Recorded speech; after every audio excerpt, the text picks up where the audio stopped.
ছাত্র জনতার অভ্যুত্থানের মুখে গেল বছরের ৫ই আগস্ট ভারতে পালিয়ে যান সাবেক প্রধানমন্ত্রী শেখ হাসিনা। সম্প্রতি জাতিসংঘের প্রতিবেদনে উঠে আসে, হাসিনার নির্দেশে জুলাই আগস্টে বাংলাদেশে চলে ভয়াবহ গণহত্যা। সম্প্রতি এসব বিষয় নিয়ে ব্রিটিশ গণমাধ্যম স্কাই নিউজে সাক্ষাৎকার দেন অন্তর্বর্তী সরকারের প্রধান উপদেষ্টা ডক্টর মোহাম্মদ ইউনূস। এ সময় মানবতাবিরোধী অপরাধের জন্য স্বৈরাচার শেখ হাসিনাকে কাঠগড়ায় দাঁড় করানোর দৃঢ় প্রত্যয় ব্যক্ত করেন এই রাষ্ট্রপ্রধান। আওয়ামী লীগ নেত্রীকে কাঠগড়ায় দাঁড় করানোর জন্য সব ধরনের পদক্ষেপ নেওয়া হচ্ছে। একই সঙ্গে হাসিনার অপকর্মের সঙ্গে যত মানুষ জড়িত ছিল তাদের বিরুদ্ধেও ব্যবস্থা নেওয়া হচ্ছে।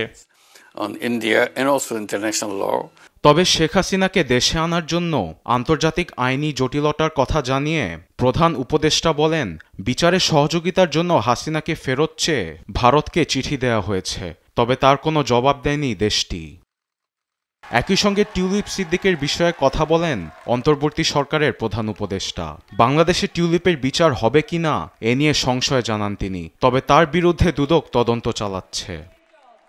একই সঙ্গে জুলাইয়ের গণ অভ্যুত্থানে শহীদ প্রায় ১৪০০ ছাত্রদের প্রতি সম্মান জানান ডক্টর ইউনূস। বলেন, তাদের হত্যাকারীদের আইনি ব্যবস্থায় আনার প্রক্রিয়া চলছে।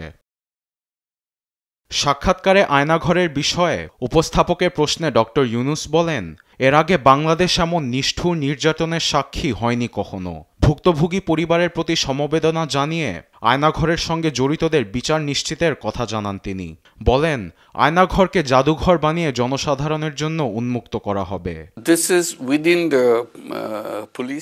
বন্দিশালাগুলো সেনাবাহিনীর অধীনে থাকায় আপাতত সেখানে জনসাধারণের প্রবেশের অনুমতি দেওয়া হচ্ছে না। তবে হাসিনার অপকর্ম দেখানোর জন্য আমরা সকল আয়নাঘরকে মিউজিয়াম বানানোর উদ্যোগ নিয়েছি।